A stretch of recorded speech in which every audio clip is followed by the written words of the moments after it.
was 27 years old, I left a very demanding job in management consulting for a job that was even more demanding, teaching.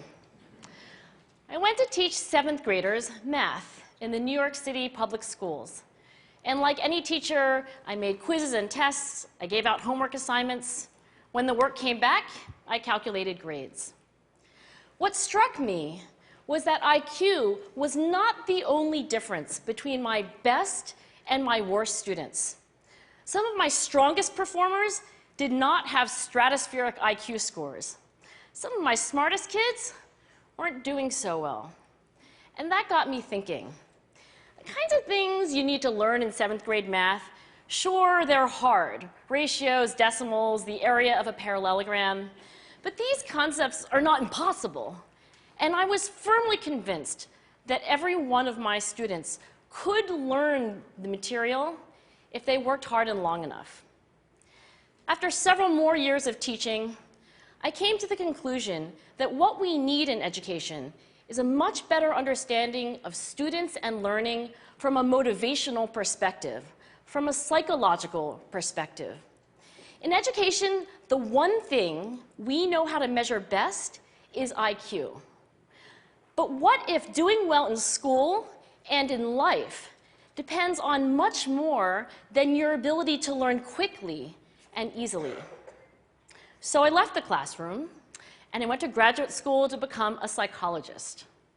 I started studying kids and adults in all kinds of super challenging settings. And in every study, my question was, who is successful here and why? My research team and I went to West Point Military Academy.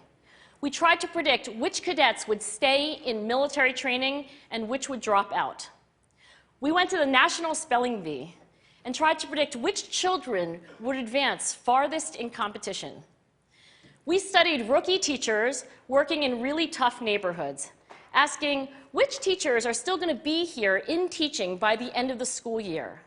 And of those, who will be the most effective at improving learning outcomes for their students?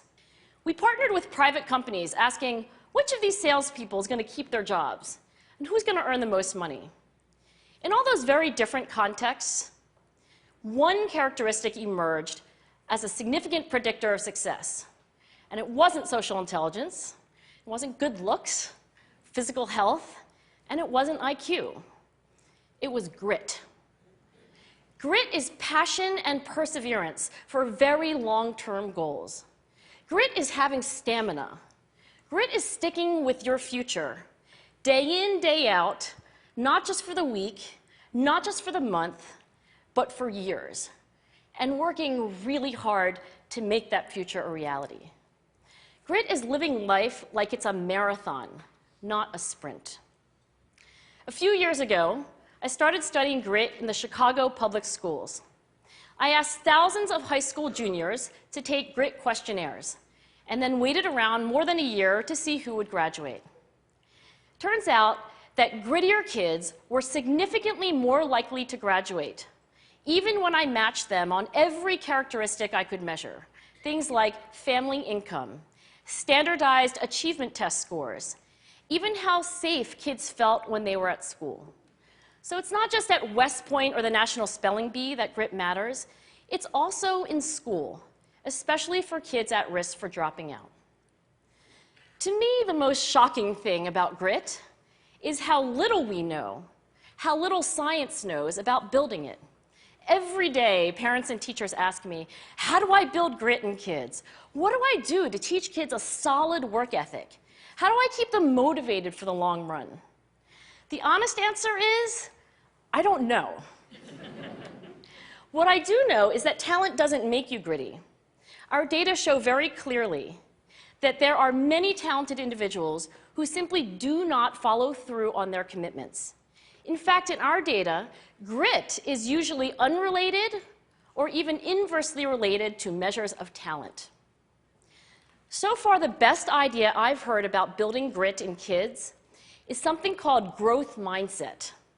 This is an idea developed at Stanford University by Carol Dweck, and it is the belief that the ability to learn is not fixed, that it can change with your effort. Dr. Dweck has shown that when kids read and learn about the brain and how it changes and grows in response to challenge, they're much more likely to persevere when they fail because they don't believe that failure is a permanent condition. So growth mindset is a great idea for building grit, but we need more. And that's where I'm going to end my remarks, because that's where we are. That's the work that stands before us. We need to take our best ideas, our strongest intuitions, and we need to test them. We need to measure whether we've been successful, and we have to be willing to fail, to be wrong, to start over again with lessons learned. In other words, we need to be gritty about getting our kids grittier. Thank you.